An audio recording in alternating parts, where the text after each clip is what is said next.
अस्सलाम वालेकुम, कैसे हैं आप सब। उम्मीद करता हूँ आप सब खैरियत से होंगे। मैं हूँ आपका होस्ट सईद खान आपके चैनल के ट्रैवलिंग में। तो मैं अभी इस वक्त हूँ तबिलिसी जॉर्जिया में। तो आज की वीडियो का जो टॉपिक है बहुत ज़बरदस्त होने वाला है। आज की वीडियो का टॉपिक है कि पाकिस्तानी पासपोर्ट पे कैसे हम जॉर्जिया का वीज़ा ले सकते हैं। ठीक है, आर्मीनिया का वीज़ा भी मैं बाद में वो वीडियो अपलोड करूँगा, लेकिन अभी मैं जॉर्जिया क्योंकि आर्मीनिया के एम्बेसी का आज संडे है, कल मंडे है, कल एम्बेसी खुली होगी। तो कल मैंने आर्मीनिया के एम्बेसी जाना है, तो कल फिर मैं उसकी एक अलग से वीडियो बनाऊँगा। तो अभी इस वक्त मैं जॉर्जिया में हूँ, तबिलिसी का। ये देखें, ये व्यू है सारा मेरी आंखों के सामने, सारा तबिलिसी शहर का व्यू है। अच्छा, तो ऐसा है कि अपने टॉपिक पे आते हैं कि जो जहाँ तक बात है जॉर्जिया के वीज़े की। जॉर्जिया का जो वीज़ा है, सबसे पहली बात यह है कि वीज़े से पहले हम बात करते हैं कि एम्बेसी की। बहुत से लोग शायद ये बात नहीं जानते कि पाकिस्तान में इवन जॉर्जिया की एम्बेसी एग्जिस्ट भी नहीं करती। ठीक है, और हमारी एम्बेसी भी जॉर्जिया में नहीं है। तो यहाँ पे आते हुए काफ़ी चीज़ों का ख्याल रखें, क्योंकि आपका यहाँ पे कोई भी नहीं है, कोई एम्बेसी नहीं है। कुछ लोग, चलो एम्बेसी में कुछ लोग होते हैं, ऑफिशियल्स होते हैं, तो आपको एक होता है कि आप इस कंट्री में घूम रहे हैं, इस कंट्री में जा रहे हैं, तो आपके अपने वहाँ पे मौजूद हैं आपको हेल्प करने के लिए, आपको सपोर्ट करने के लिए। ठीक है, लेकिन यहाँ पे ऐसी कोई बात नहीं है, यहाँ पे आपकी एम्बेसी है ही नहीं। ठीक है, इसी तरह अगर आप इंडिया से वीडियो देख रहे हैं तो इंडिया की भी यहाँ पे एम्बेसी नहीं है। जी हाँ, काफ़ी हैरत की बात है कि इंडिया की भी एम्बेसी यहाँ पे नहीं है। इंडिया की एम्बेसी जो है वो जो इंडियन जहाँ से वीज़ा ले सकते हैं, जो इसको डील करती है एम्बेसी, वो है येरेवान में। ठीक है, तो इंडियन जहाँ से वीज़ा लेते हैं वो आर्मीनिया आके वीज़ा लेते हैं, और पाकिस्तानियों के जो एम्बेसी है जहाँ से आप जॉर्जिया का केस अप्लाई कर सकते हैं, पुट ऑन कर सकते हैं, वो है ईरान में।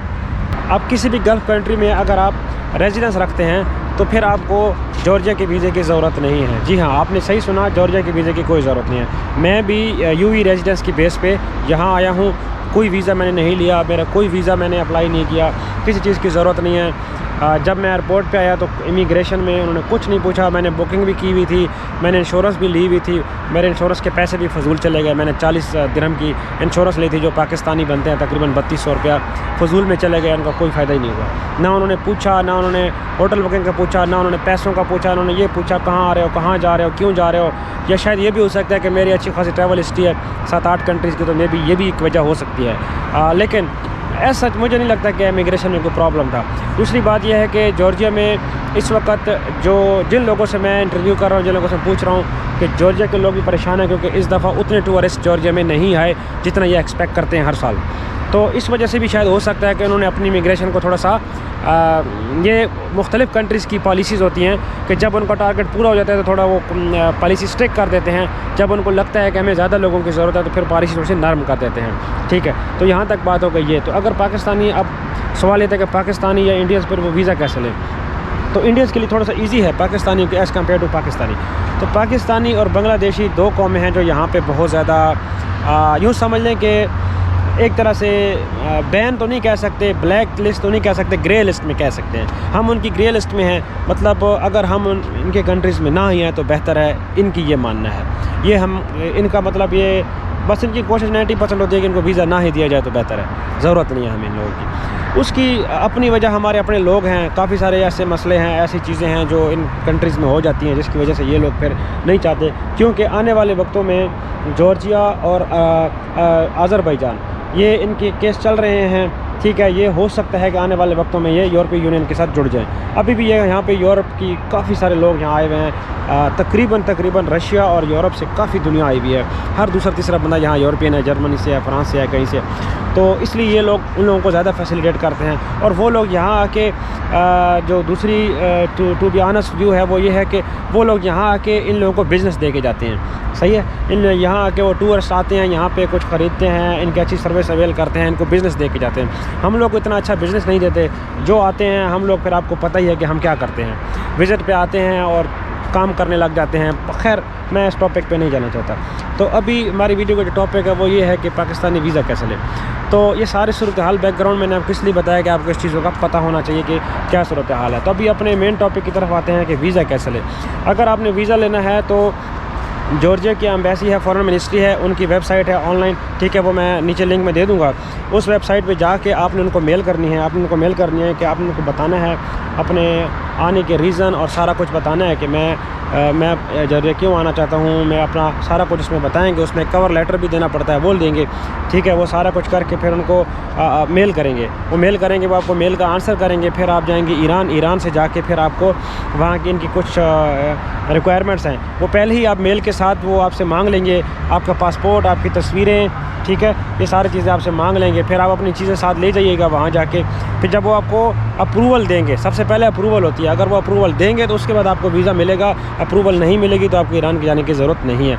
अगर अप्रूवल आपकी हो गई तो मतलब समझ लें कि आपको 70% वीज़ा आपका हो गया है, तकरीबन आपको वीज़ा वो दे देंगे। फिर आप ईरान जाके अपनी फ़ाइल जमा करा सकते हैं, तो वहाँ से आपको वीज़ा मिल सकता है। ये एक आसान तरीका है। पाकिस्तान में अभी जॉर्जिया का वीज़ा जो है वो तकरीबन लाख 1.5 लाख रुपए का लोग बेचते भी हैं कि जी एजेंट काफ़ी, तो ऐसे एजेंटों के पास प्लीज़ ना जाइए खुदारा, ठीक है। ये कुछ भी ऐसा कुछ भी नहीं है, आप खुद भी कर सकते हैं, ठीक है। जॉर्जिया का वीज़ा लोग बेचते हैं कि यहाँ आपको काम दिलवाएंगे, ये दिलवाएंगे।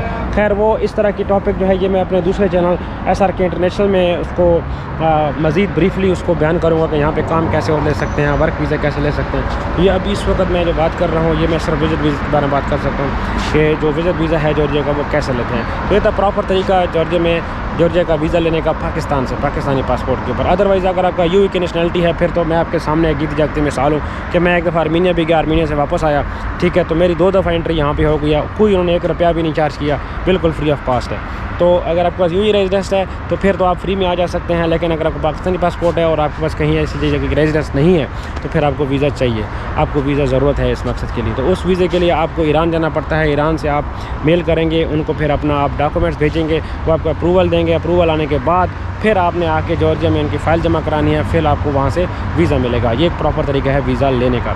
या अगर आप दुबई में हैं तो दुबई से भी आप ले सकते हैं, आप दुबई की एम्बेसी को भी यूज़ कर सकते हैं। अगर आपके पास दुबई की रेजिडेंस नहीं है, नो प्रॉब्लम, आप दुबई वालों को भी मेल कर सकते हैं, दुबई एम्बेसी को, ठीक है। उनकी मिनिस्ट्री को भी कांटेक्ट कर सकते हैं, वो अगर आपको कहें तो आप वहाँ से भी वीज़ा ले सकते हैं जी। यानी कि पाकिस्तानी 2 जगह से ले सकते हैं, दुबई से भी ले सकते हैं। अगर आपको ईजी लगता है कि दुबई जाना या आप जा रहे हैं किसी और मकसद के लिए तो आप विज़िट वीज़ा पे जाके वहाँ पे जॉर्जिया के वीज़ा भी अप्लाई कर सकते हैं। और दूसरी बात ये कि किसी और कंट्री से कैसे वीज़ा अप्लाई कर सकते हैं।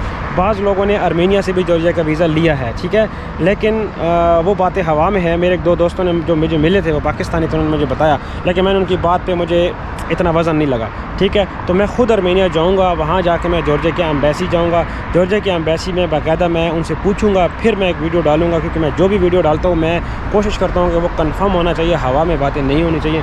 इसीलिए मैं आपको वो बाद में बताऊँगा कि जब मैं आर्मेनिया जाऊँगा, आर्मेनिया जाके फिर मैं आपको बताऊँगा कि वहाँ से आप कैसे ले सकते हैं जॉर्जिया का वीज़ा। तो जॉर्जिया का वीज़ा बहुत ईजी है, इतना मुश्किल भी नहीं है और इतना आसान भी नहीं है।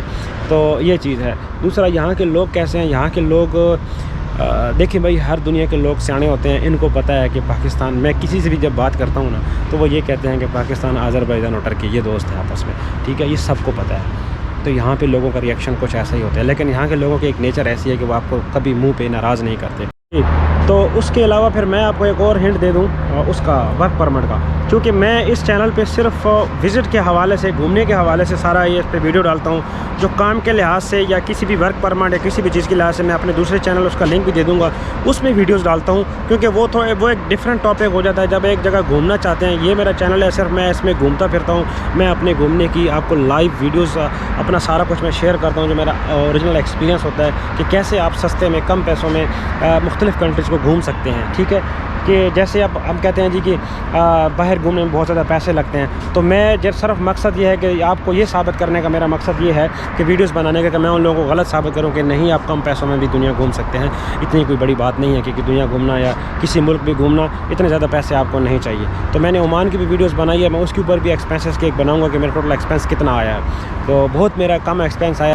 तो उसके बाद दूसरी बात यह है कि जो वर्क परमिट है जी, तो बहुत से लोग यहाँ पे आते हैं जी, एजेंट उनको ले आते हैं कि जी आपको हम यहाँ लाएंगे, तो यहाँ आके विज़िट वीज़े पे आके तो आपने जो है ना जी, हम आपको यहाँ पे वर्क परमिट दे देंगे। ऐसा कुछ भी नहीं है सर। यहाँ पे जब आते हैं विज़िट वीज़ा पे, फिर आपको यहाँ पे TRC मिलती है, टेम्परेरी रेजिडेंसी कार्ड मिलता है, ठीक है। वो इतनी आसानी से नहीं मिलता, वो यहाँ पर चेंज नहीं होता।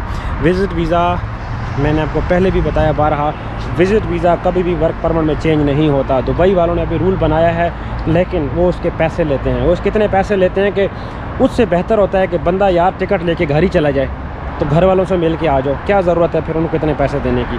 1500-1600 दिरहम लग जाता है, तो 1800-900 दिरहम की फ़्लाइट है, तो बंदा फ़्लाइट लेके घर क्यों ना आ जाए। तो कहने का मतलब यह कान को इधर से पकड़ो, बात एक ही है। वो बस उन्होंने सिस्टम ऐसा बना दिया है, तो मेरा नहीं ख्याल कि उसका कोई फ़ायदा है स्टेटस चेंज करने का। तो यहाँ पे ऐसा कुछ भी नहीं है भाई। लोग आपको कहते हैं कि जी यहाँ पे जाएंगे तो वर्क परमिट आपको मिल जाएगा जॉर्जिया का, आप ले देंगे 10 लाख रुपए ले रहा है, कोई 15 लाख में वीज़ा बेच रहा है। ऐसा भाई साहब कुछ भी नहीं है, ठीक है। यहाँ के फिर आपको इलीगल होना पड़ेगा, और ये बहुत बड़ा टॉपिक है यार, इसकी मैं वीडियो दूसरे चैनल को। और हाँ, इमिग्रेशन के हवाले से कि पाकिस्तानी जब आए तो इमिग्रेशन में क्या करें। देखिए, अगर आप खालिस्तान पाकिस्तान से आ रहे हैं, ठीक है, खालिस्तान पाकिस्तान से आ रहे हैं, आपको क्या क्या प्रिकॉशंस करनी चाहिए। आप अगर पाकिस्तान से आ रहे हैं तो आपको ये प्रिकॉशंस करनी चाहिए कि आपको होटल बुकिंग करनी चाहिए, कंफर्म बुकिंग करनी चाहिए। और हाँ, 10 दिन के लिए आ रहे हैं तो 10 दिन की बुकिंग करके लाइए। और ज़रूरी नहीं है कि आप 10 दिन की एक ही होटल की करा के लाएँ।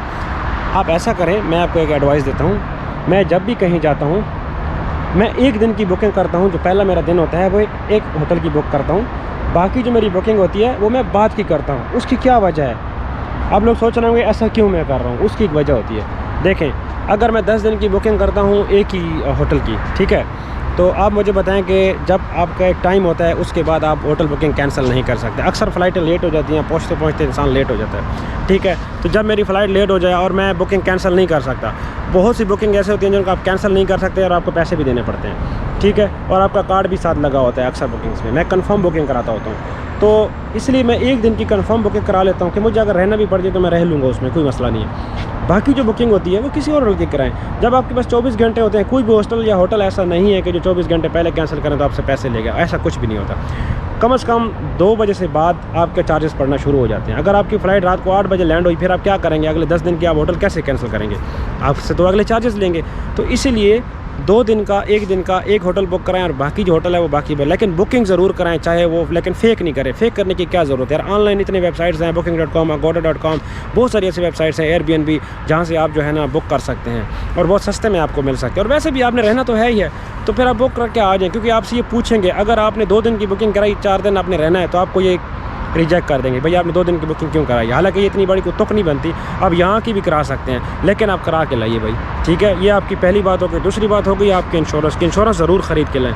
मैंने भी ख़रीद के लाई थी, लेकिन अगर वो मेरे से पूछते और मेरे पास ना होती तो फिर 40 दिरहम की वजह मेरा सारा ट्रिप का जो मेरा टिकट था ज़ाया हो जाता, फिर क्या फ़ायदा। इसलिए 40 दिरहम जो उसको ज़ाया नहीं समझो। अगर आप वीज़ा लेके आते हो, अगर आप आते हो यहाँ पे, तो इंश्योरेंस यार कहीं से भी सस्ती मिल जाती है। policy.com है, पॉलिसी बाज़ार है, और बहुत सारी वेबसाइट हैं यार, मैं डाल दूंगा। ICI वालों की है, बहुत सारी चीप्स ऐसी वेबसाइट्स हैं। और हाँ, फ़ेक ना करा के लाइए यार। बहुत से लोग फ़ेक जो है ना, फ़ेक मुझे भी पता है कैसे बनती है, 2 मिनट में कंप्यूटर में बन जाती है। ऐसी कुछ करा के ना लाएँ, फिर क्या फ़ायदा यार। आपका 1.5-2 लाख रुपए की टिकट ज़ाया हो जाए, ठीक है, सिर्फ 4-5 हज़ार की खातिर। तो इंश्योरेंस करा के लाइए, होटल बुकिंग पूरी करा के लाइए, पैसे साथ लाइए, या डॉलर्स में लाइए या इनकी लारिज लाइए। डॉलर में ले आएँ तो कोई मसला नहीं है, डॉलर भी चलते हैं यहाँ पे, ठीक है। दिरहम, अगर दुबई से आ रहे हैं दिरहम भी ला सकते हैं, कोई भी करेंसी लाएँ, लेकिन आपके पास शो मनी होनी चाहिए। 2-3 आपके पास कार्ड अगर हैं तो ठीक है, नहीं है तो कोई बात नहीं, लेकिन आपका शो मनी होना चाहिए। 1000 से 1500-2000 डॉलर होना चाहिए, क्योंकि इन लोगों का मानना यह है कि एक बंदे का जो खर्चा है वो तकरीबन यहाँ पे जो है वो कम से कम $50 है।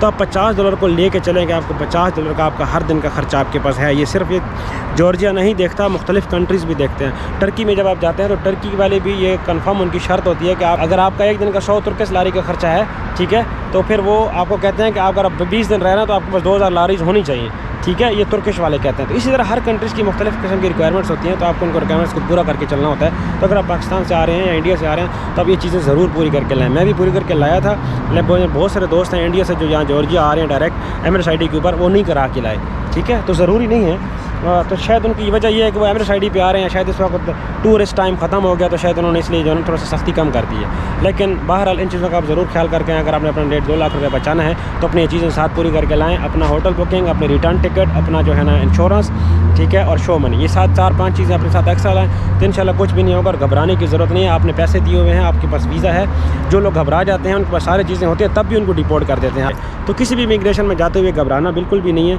ठीक है। आप कॉन्फिडेंट रहें, आप घूमना फिरना है आपने तो कॉन्फिडेंट रहें। जब आपने गलत कुछ करना नहीं है तो फिर घबराने की क्या ज़रूरत है। हाँ, अगर आपने कुछ गलत करना हो तो फिर इंसान घबराए। आज की वीडियो में उम्मीद करता हूँ मैंने सारे इस चीज़ को आपको बता दिया है। तो अगर इसके अलावा भी कोई चीज़ अगर आपके माइंड में है कि यार मैं मेरे से रह गई है, तो आप मुझे बताएं या कमेंट करें, मैं आपको कमेंट्स का आंसर करूँगा। मेरा इंस्टाग्राम है SK ट्रैवलिंग के नाम से, मेरे इंस्टाग्राम में मुझे आप इनबॉक्स करें तो इंशाल्लाह मैं उसके ऊपर आपको बताऊँगा। तो आज की वीडियो में इतना है, मिलते हैं किसी एक रोज़ नई वीडियो में नई इन्फॉर्मेशन के साथ, नई जगह के साथ। तो तब तक अपना ख्याल रखिए, keep travelling, keep watching my videos. Thank you very much, अल्लाह हाफ़िज़।